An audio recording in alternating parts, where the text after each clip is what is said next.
Good evening. My name's Crispian Lees. I'm the Head of Education at Advantage Learn. I'm also a Science, AP Maths, and an NBT preparation educator. And this evening, I want to help you to navigate the national benchmark tests. So that's what it's all about. And before I get going and into full swing, this evening, I'm going to help you to navigate the national benchmark tests. Before we dive into that, though, just to give you a little bit of background in terms of who Advantage Learn is, we're an educational organization that helps learners in high school largely with self-study resources in maths and science from grade 8 to 12. Some of you might have become aware of that in the height of the pandemic when we made our maths online resource free for a period of time to assist with learning continuity there. We help learners with national benchmark test preparation, which is what you hear this evening to find out about. And then another significant area that we assist in is in further studies. It was previously known as advanced programs, so advanced program maths, advanced program physics, advanced program English. They've now been renamed into further studies maths, further studies physics, and further studies English. And we help learners across the country to extend themselves via those IEB certificates. And then we help in exam preparation, largely in the STEM subjects, so science and maths, helping learners get ready for the exams near exam times. And in our annual academies, in our science academy, our maths academy, and our robotics academy. And that's a brief overview about what Advantage Learn is all about. What we're going to talk about this evening is all about the national benchmark tests. That's why you joined. And my goal here this evening is to help you with the information that you need. So we've got a presentation prepared that I'll walk through together with you all. Hopefully a lot of the stuff that we mentioned will answer the questions that are on your mind. But of course, please go ahead and ask me any questions that you might have. Post them in the chat, post them in the Q&A, pop up your hand and I can activate your voice channel if necessary. However, I must mention that there will be a time at the end of the presentation dedicated to questions and answers. And so it might make sense for you to hold your question until that point. However, if you post it in the chat or the Q&A, I'll pick it up as I go and I'll actually try and address it in the moment because it is probably topical at that point.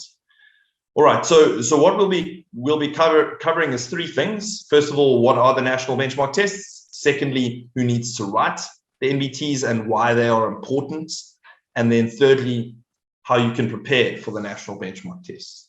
So without further ado, let's get going on what are the national benchmark tests. So the national benchmark tests were commissioned by Higher Education South Africa all the way back in 2008 because universities were having a challenge whereby the learners that were entering universities from high school, their profile was changing over a number of parameters, and universities were needing to understand learners entering university better so that they could better support them to succeed at a university level. And so Higher Education South Africa commissioned this national benchmark test project, which was housed in a research unit at the University of Cape Town, and that unit is now called the Centre for Educational Assessments. It was previously known as the Centre for Educational Testing and Placement. And essentially they rolled out these tests to help to assess academic readiness for tertiary study. Okay, so the national benchmark tests are a set of tests used to assess academic readiness for tertiary study. However, while they were serving that purpose very well in giving Higher Education South Africa and the various universities high resolution information in terms of what level learners were at and where their gaps were, universities started to find that the national benchmark tests were incredibly helpful in terms of actually making admissions decisions into their various universities and degrees. The other challenge that universities were faced with was with massive applications to enter the institutions, and a matric certificate, the National Senior Certificate, which is your core subject certificate, your matric final exams, essentially, a National Senior Certificate that didn't necessarily differentiate learners sufficiently to make the best admissions decisions. And so universities started to adopt the national benchmark tests in a differentiated way across the universities as a placement assessment, similar to how the United States used the SATs. And so that is a bit of context around how the NBTs came about. In terms of the set of tests, they're made up of two assessments, the AQL test and the MAT test. And I'm now going to talk a little bit more in detail around those, the two assessments, the AQL test and the MAT test. So the AQL test stands for academic and quantitative literacy. If a learner needs to write the national benchmark tests, they will have to write the AQL test. It is the compulsory test of the two tests if you need to write the national benchmark test. Some learners will need to write both the AQL test and the MAT test, depending on their entrance requirements at the degree or university that they're applying towards. And I'll talk towards the MAT test in a moment. To give you a little bit of an idea of what the AQL test is all about, as I've said, it stands for academic and quantitative literacy. So there are actually, in fact, two domains that are being assessed in this test. The one is the academic literacy domain, which is essentially a language component to the test and is all about assessing learners' ability to read, understand, and communicate meaning from a body of text. And then the other domain is the quantitative literacy domain, which is actually a mathematical component to the test, and it's all about assessing a learner's numerical literacy, essentially. So to be able to perform numerical calculations, to be able to engage with functional mathematics, graphs, interpret data, and it's somewhat similar to mathematical literacy that some learners take at school. And significantly, no calculator is allowed in the national benchmark test. So the first thing to take note here is that the AQL test does have a mathematical component to it. It is not only a language assessment. It is an academic literacy assessment, which is a language component, but then there is a quantitative literacy component to the test, which is mathematical in nature. Okay, so both of the tests, both the AQL and the MAT, are standardized assessments which are delivered via multiple choice. So many of you who've taken multiple choice tests, perhaps a career guidance assessment or something like that, you'll be familiar with that page, which is kind of orange, slightly orange and white with little ovals for ABC that you pencil in an HB pencil. If you take the test in person, then that's the type of assessment that you're going to be taking. If you're taking it online, it's slightly different, but those are equivalent. It's equivalent across the two ways you can take the test. And essentially, the academic and quantitative literacy test will test questions on a various number of language domains, grammar, punctuation, vocabulary, to name a few, but figures of speech are part of that. And then the quantitative literacy component will assess numerical application and numerical literacy. Okay. So the second test is the MAT test, which stands for mathematics. And this test is only generally required by degree programs that have a large mathematical component to them. And so it's important for the universities to understand a learner's pure mathematical ability. So the mathematics test, the MAT test, is closely related to core mathematics that learners study in high school, and it tests a student's ability to apply their knowledge. As with the AQL test, it's also a multiple choice test, and it's all about demonstrating understanding of mathematical concepts. And significantly, again, no calculator is allowed in the test, which is a significant stumbling block for many learners when they go and undertake the national benchmark tests. Far too many learners are far too dependent on their calculators. And so this is something really important to bear in mind before you take your test, and to ensure that you are well prepared for the test. All right. Okay, so that's what the tests are. In terms of who needs to write the national benchmark tests, I'm going to speak a little bit to that now. So as a generalization, most grade 12s applying for tertiary study in South Africa, as well as learners looking to enter competitive degree programs and or scholarship programs, will need to write the national benchmark tests. However, that is a massive generalization, okay?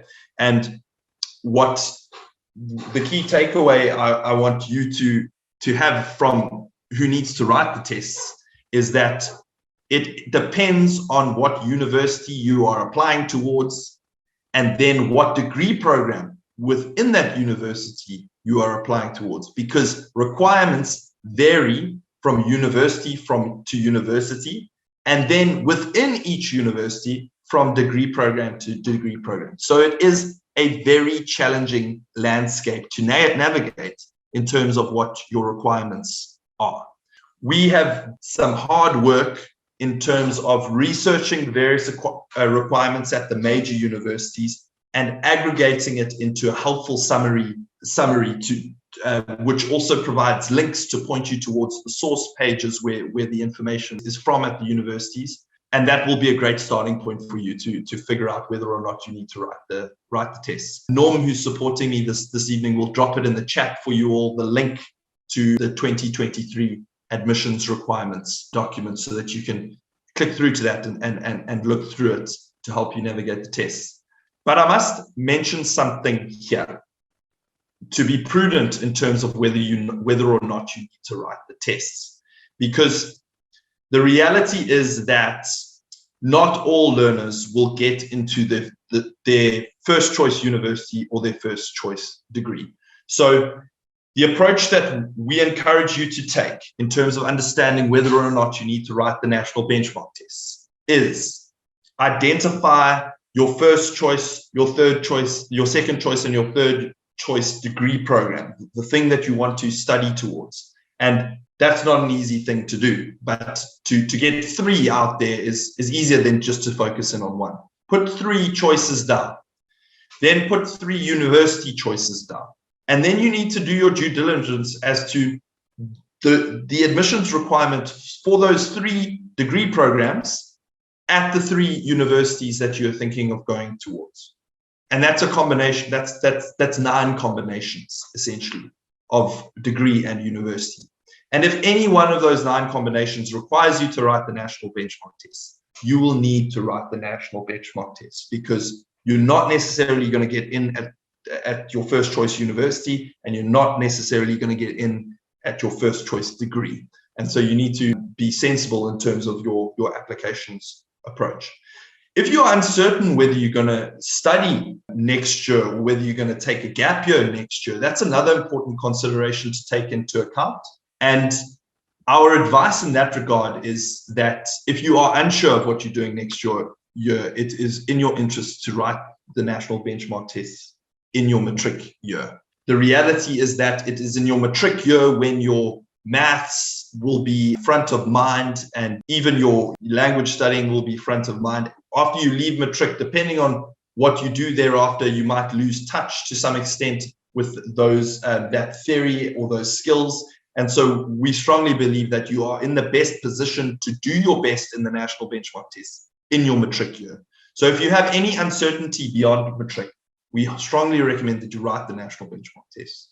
Also, if you go into a degree program that you think you want to do, as you figure out where your interests and your passions lie, then decide down the line, second year into university, that you perhaps want to switch degree programs, you may find at that point that when you transfer degree programs or universities, you then need your national benchmark test mark at that point. And so it's important to note that your result is valid for 3 years, and it's very wise to write it in your matric year. Okay. If you need to write the national benchmark tests, then the AQL test is the compulsory test. You will write that test.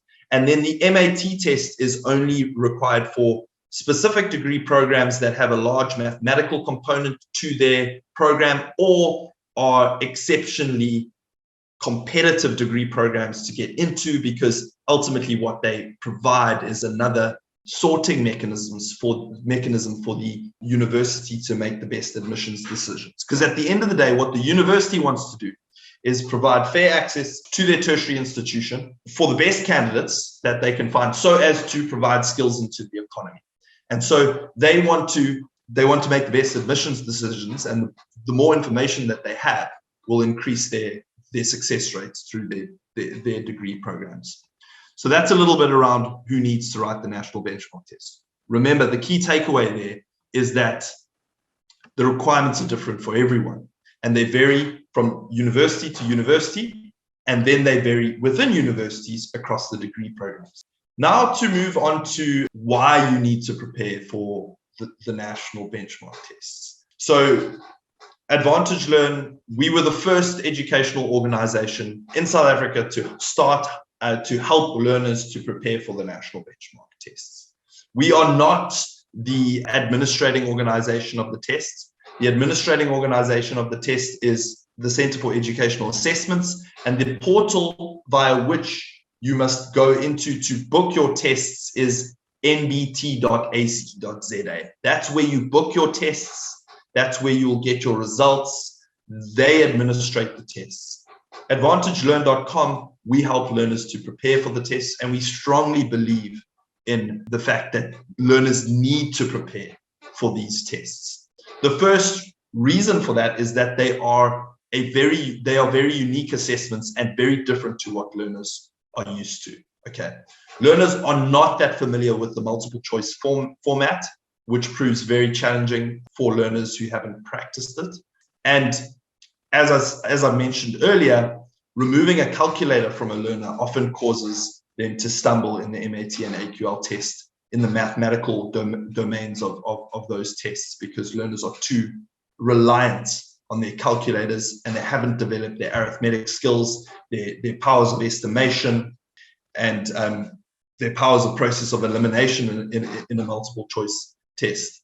The major reason why we encourage learners to prepare is because the results can impact your future, in that they can impact your admission into the degree that you're aspiring towards, which is a precursor to the career that you're aspiring towards. So we really encourage learners to prepare for the tests so as to give them the best chance at pursuing what it is that they want to pursue. To put this to give a little bit of color to why learners need to prepare for the tests, and to describe how different these assessments are.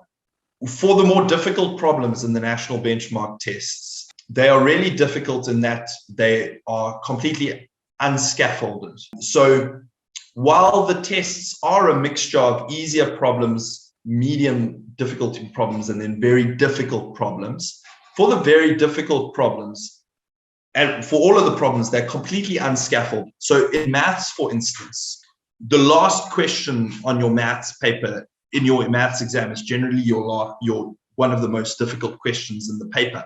But it's generally like question 7, and it comprises of parts A to D or A to E.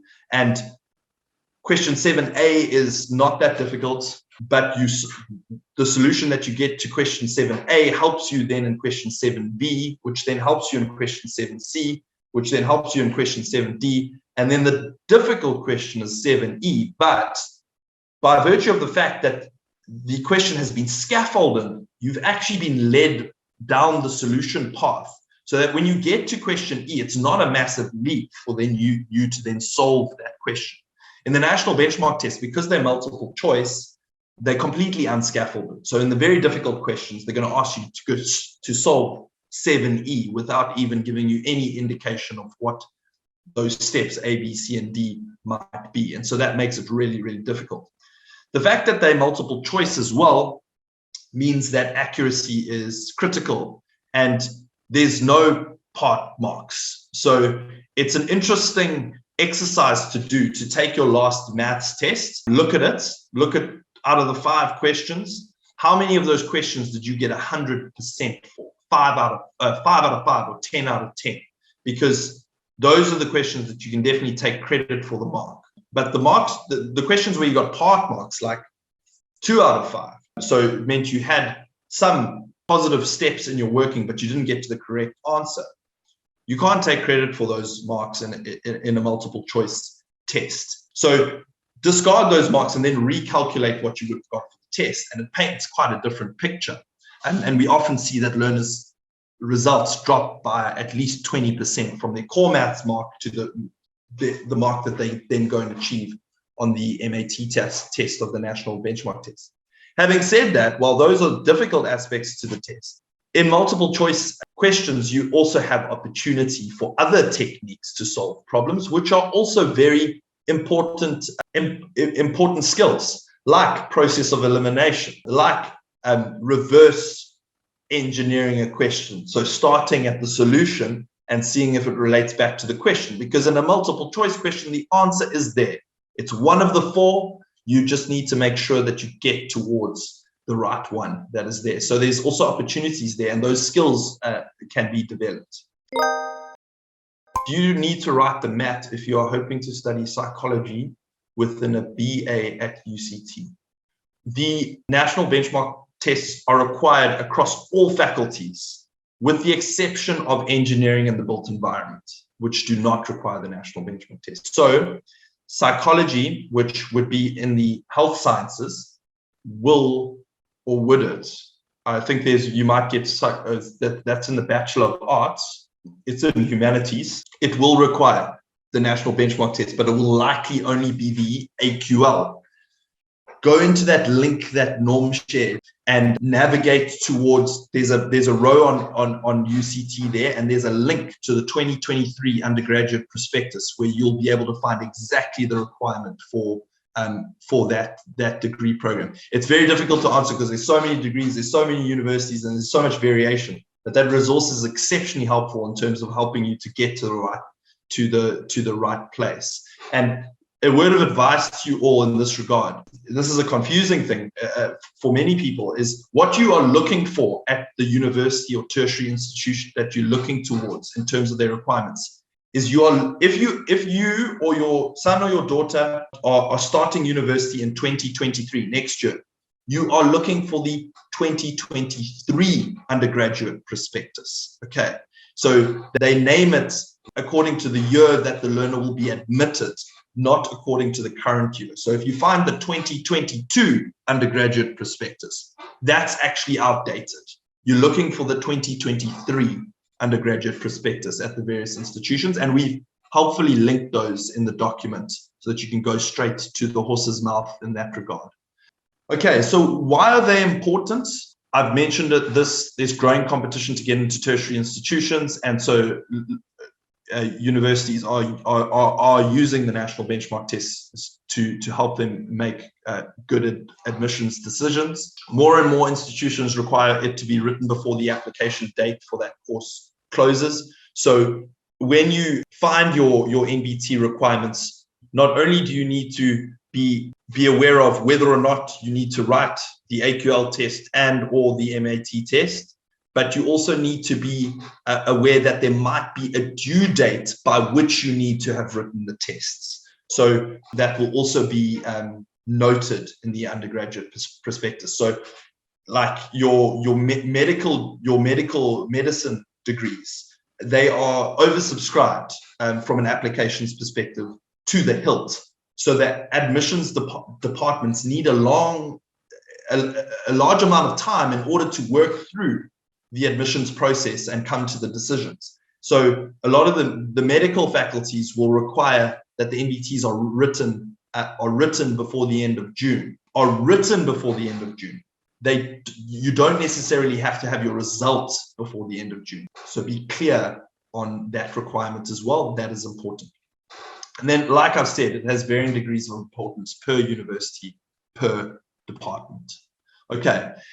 So we've spoken about what are the national benchmark tests, why they are important, and now we're going to talk a little bit around our specialty at Advantage Learn, which is how to prepare for the national benchmark tests. So the first point being, do your research. Requirements are different for everyone. You're going to have to do your research on what your requirements are. Get to know more about the national benchmark tests. By joining this webinar, you've already started that journey, and I hope I'm helping you to understand a bit more about what that is all about. On our website, we have a free quiz to test your understanding with NBT style questions, so that's really helpful, and Norm will also post that link in the chat to you all so that you can navigate to that free quiz and give it a try. Then some simple things that you can do. work hard and apply yourself to your school mathematics. If you're writing the math test, applying yourself in core maths is going to really help you in the math test. If you're doing the AQL test and you're a math literacy learner, applying yourself in math literacy is going to help you in the QL component of the AQL test. And of course, the language component, academic literacy, by applying yourself in your language subject, your home language subject, that's going to help you there. Does the NBT assist with a certain university taking you in if perhaps you didn't do quite well in matric? That's a great question. Can I hold that to the Q&A and we can dive into that? Thank you for that question. Then another way that you can prepare for the test is by doing a preparation course. We run in-person, live online, and self-study options. We were the first to help learners prepare for the national benchmark test and are the leaders in national benchmark test preparation. And we help learners to prepare for both the MAT and the AQL option. All right, so I've already mentioned those things. The other aspects to it is that the test can be taken in either English or in Afrikaans. That's the languages of testing, and we do provide preparation in both those languages. In our preparation courses, we have excellent mock tests and support from our team, from our technical team and our educators, and those mock tests are really helpful in terms of learners understanding where they're at and studying up to be where they need to be. We offer a number of different learning styles, and different learning styles suit different learners. We have our workshops, which are delivered either in person or in all major metros, so significantly Cape Town, Johannesburg, and Durban, or via live stream. And these workshops give you FaceTime with an educator for your maths and AQL preparation. They also include access to our mock NBT tests, access to an NBT workbook, which we work through in the session, and our workshops are in English, with the exception of an Afrikaans workshop at Paul Girls High School, and those are at a set date and time. We then have our online courses. So these enable you to define your individualized study schedule for your maths and AQL preparation. They give you 12 months access to the course. These are available in English or Afrikaans. They have mock test access, and you can learn at any time, anywhere. Essentially, we have formulated an online course with studio produced video lessons and test your understanding quizzes and mock tests that you can work through. And additionally, you can get support via our website. Do we have access to previous years' AQL and math tests that we can use to study? There are no past papers for the AQL and MAT tests. The administrating organization makes no past papers or past tests available. Good question. All right. These are the prices to our preparation courses for in-person workshops, for our live online workshops, and for our online courses. If you're at a partner school, we partner with many schools across the country to help their learners with national benchmark test preparation. St. Cyprian's, which many of you are from, is one of our partner schools. So partner schools do benefit from some significant discounts to our courses, and that's all outlined in the partner school booking document, which would have been shared to your school. So please, if you are joining from a partner school, make sure that you are taking advantage of your partner school discount in that regard. Oftentimes it's very obvious because the workshop is a dedicated workshop at your school, and then that's very clear in that regard. In order to book for NBT preparation, you can simply go to our website, advantagelearn.com, navigate towards the NBT section of the website, filter and select your preparation of choice, and then go through checkout, and it's as simple as that. All right. And if you don't have time to navigate all of this complexity, there is an option for a premium pass through advantagelearn.com. Okay, if you want more consultation with our educational experts to help you to navigate this thing, this is a good option. It's our complete NBT preparation for one simple, straightforward price. And it gives learners access to unlimited MAT and AQL live stream courses. So they can attend any live stream workshop they want, and as many of them as they like. If they want to repeat it, because they didn't pick up on something and want to go back to it. And you'll also get access to a dedicated NBT guide who will contact you to book your workshop dates, online access, and help you to navigate when you should write and what your requirements are. I've already mentioned, try the free quiz. That's the link to navigate to the free quiz, and Norm will drop it in the chat, but I think she already has. Thank you, Norm. So try that. It's a really illuminating experience to try the free quiz. And that's everything that I wanted to cover. We are now at the Q&A part of the presentation. So please ask me any questions that you might have. Some have come via the chat, and I'm going to start addressing them. Does the NBT assist with a certain university taking you in if perhaps you didn't do quite well in matric? That's a very difficult question. But there are some universities that use it in different ways. So for instance, CPUT, Cape Town University of Technology, I know that in some in alternative admissions processes, they may, where a learner hasn't done so well in their matric certificate, but potentially has a strong national benchmark test result, it may actually enable them to be admitted into that degree program. But universities do use these results in a lot of different ways. And while I know a fair amount about how they use them, I don't know the full ins and outs, because they actually aren't completely published by the university. So yes, at certain universities, that might be the case. So a strong national benchmark test result will definitely support your application at universities that consider the national benchmark tests in their admissions process. I hope that answered it okay.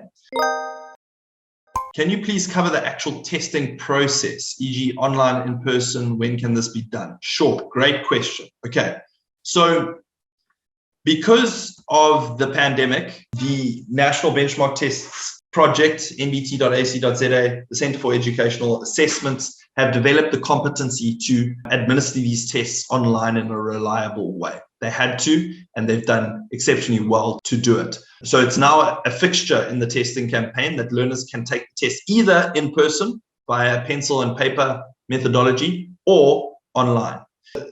The organization has a number of testing venues all over the country, and so you simply, if you want to write in person, the pencil and paper test, go to nbt.ac.za, find a testing venue that is close to you and a date that will suit you, because the tests are written almost every weekend from the middle of May to the end of the year. There's opportunities to write the tests.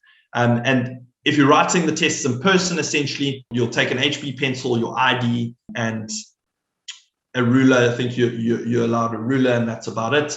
And you'll go sit in a testing venue, and it's a 3-hour AQL test from about 8 to 11, and then there's a 3-hour MAT test, which is from about 12 to 3.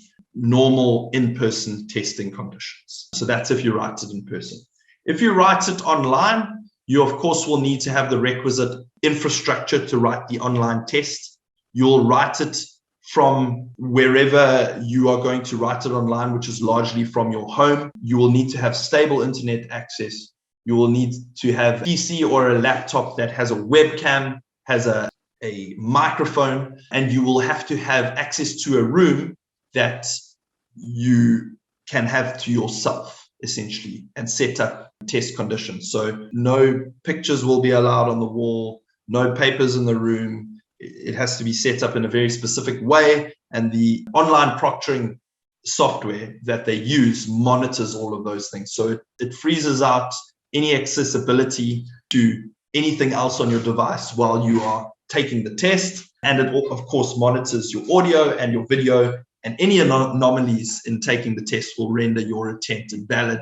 And so the online proctoring technology is at a very advanced level so as to ensure a reliable online assessment. And so those two assessment mechanisms are equivalent in nature. It really depends on what your preference is and what your infrastructure is like. I hope that answered your questions. What is the recommended date to write the national benchmark tests? Good question. And again, it's not a black and white answer. Our recommendation is that you write the tests at a time in your calendar where you will have the headspace and the time to prepare well for the tests. And for many learners, that sometimes means writing it, over the mid-year holidays, so that matric is a hectic year. You've got a lot going on in your lives. And in order to give yourself the best shot at the test, you need to give yourself a little bit of breathing room to prepare for the test and not be distracted by everything else that is going on in your lives. So to answer that question, the first thing you need to take note of is, when do you need to write it by according to your requirements? You need to take note of when you need to write it by. Then look according to your calendar when you think you will have the headspace to give it the attention it deserves, and give yourself some time to prepare for it. That would be my advice. Really, it doesn't matter when in the year you write it from a content perspective. It essentially tracks the underlying CAPS curriculum, the test, but the various tests from their bank of tests are equivalent in nature. Okay. When does one register for the test? How long in advance, etc.? You should be registering for the tests already. They opened registrations for the test on the 1st of April. In-person test venues book out quickly on opportune test dates. So I would say get on it, go to nbt.ac.za. If you're writing in person, there is obviously venue limitations. So get on it. If you want to write the pencil and paper test, go and book your test soon. If you're writing the online test, there's, I think, 15 opportunities to write online during the course of the year. And, those won't necessarily have a venue limitation. So there's probably a little bit less urgency in that regard. But honestly, I would say you need to be booking your test before the end of April for sure.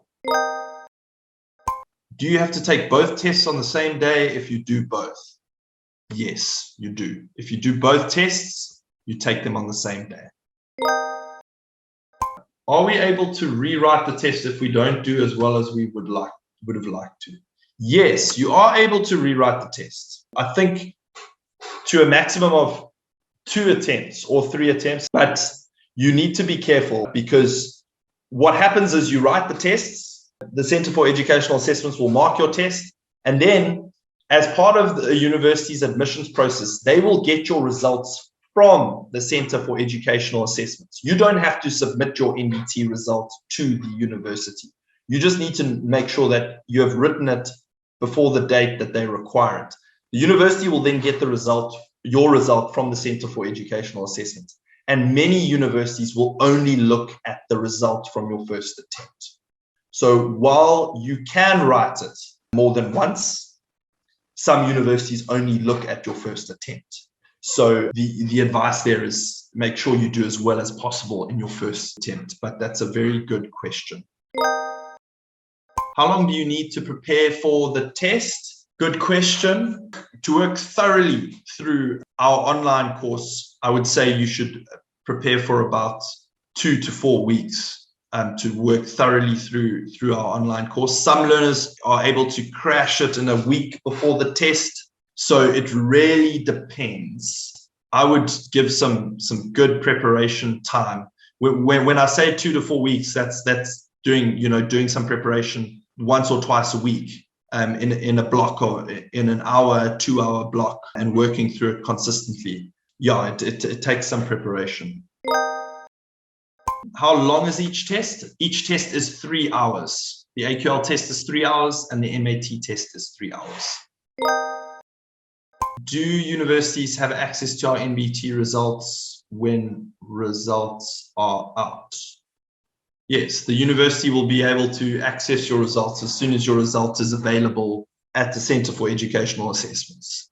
So if you write the test in May, your result will likely be available at the end of May, and the university will be able to get your result from the Center for Educational Assessments. Does UCT only take the first attempt? Good question. I'm not sure on that. We'd have to look into that. How much are the tests out of? The AQL in total is 75 questions, and the MAT in total, I think, is 60 questions. They don't divulge whether questions are weighted differently according to the level of difficulty, but that's roughly the number of questions that you'll be tackling.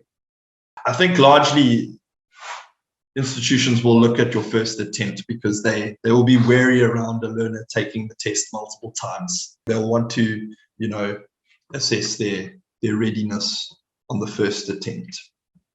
Okay, so there is a fee to write the test. I've spoken about, do I have to send my results to the universities I'm applying to? No, the university will get your results from the Center for Educational Assessments. So you don't actually have to submit it. You just need to make sure you've written before the dates that the university prescribes. But there is a fee to take the tests, to do both, to do AQL and MAT. It's 260 Rand for both. It's 130 Rand if you just write the AQL test, depending on your requirements. If you want to remark on your test, it's 250 Rand for the remark. Where can I write the NBT test? We've chatted around that and who typically needs to sit the MAT test. We've also chatted around that. Here are some useful links, everybody. So the website where you book your test is nbt.ac.za. That's the portal that administrates the tests. If you're keen on doing preparation for the test, we have fantastic courses to help learners to prepare. And that preparation website is our website, advantagelearn.com. And then Norm has already dropped this NBT University requirements doc in the chat, but that's a nice summary of the requirements across major universities in South Africa that will help you. Would you advise someone to go through the workshops before the tests or rather write the tests, financially speaking? Our advice is that you prepare for the tests. If you are able to join a preparation course, it's incredibly helpful. So we would advise you to join a workshop before writing the tests. But obviously that is based on your context and all of those things. So I would not advise going into the tests without having done some form of preparation. They are difficult tests and they are very different. And we strongly believe that you need to prepare for the tests. If a learner has attended one of your courses, did this include access to prep material? Yes, it did. So if it was a workshop, learners would have got access to the workbook that was worked through in the workshop, but then they also get access to an online component, including the mock tests and the recording of the session. And if it's the online course, they've got access to the resources in the online course. Is it recommended to write in person or online? I would write in the mechanism that you are most comfortable with. If technology stresses you out and an online test is going to stress you out, I would go and do the in-person test because it's more familiar, you know what's going on. If technology doesn't stress you out and you actually appreciate the fact that you don't need to stress about traveling to a venue to write the test that you've never been at, and you can set up a space in your own home and you have the infrastructural requirements to write it online, the online test is equally effective. So it is really preferential in that regard. They are equivalent. The tests are equivalent in that regard. If the 3 years are done and your NBT is no longer valid, do we need to rewrite the test? Yes, you will need to rewrite the test for sure. Thank you so much for your questions. I hope this was helpful in terms of navigating the national benchmark test. It is a complex landscape to navigate. So it was great that you joined us this evening. We run webinars frequently. Our next webinar next week on Thursday is about making the right subject or career choice. So for learners in grade 9 who are making subject choices, or learners in matric who are trying to solve their career choice, it might be something that interests you. You can sign up at advantagelearn.com/webinars for that webinar if it interests you. And Norm will drop that link in the chat as well to take you there soon. We wish you all of the best as you navigate the national benchmark tests in your matric year. And if you have anything else that you would like to find out, please don't hesitate to reach out to us, and we will do our best to help you in that regard. If you have any questions, any more questions, you're welcome to stay on and ask me. But other than that, we are largely at the end of the presentation for this evening. So thank you for your attendance and your attention. I hope it was helpful, and everything of the best.